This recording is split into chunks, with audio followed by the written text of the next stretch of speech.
Am I Moe's Tavern, home of the butthole sandwich for not letting my boyfriend take medication off of the floor? I, 25F, and my boyfriend, 26M, have been together for a little over a year. We have had our ups and downs. One main issue is that he felt like I was being too controlling, and I felt he wasn't caring about my feelings or my facts. The past few days have been good, and we have been able to communicate our needs. Yesterday, my boyfriend dropped his meds on the floor, so we made a plan to get more today. The floor was dirty, but he picked up some of them and put them back in the bottle.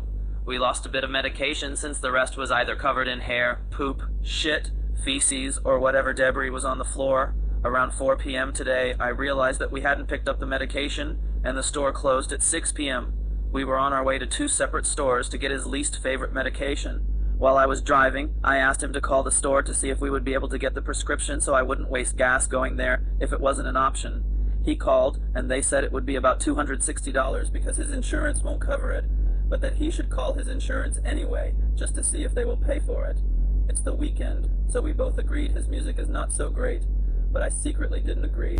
I told him I would take him there and pay for it no problem. He starts talking about how he could just eat the medicine that dropped on the floor for a few days. I say, go and get some sunlight, and he slides the trillion and can't stop playing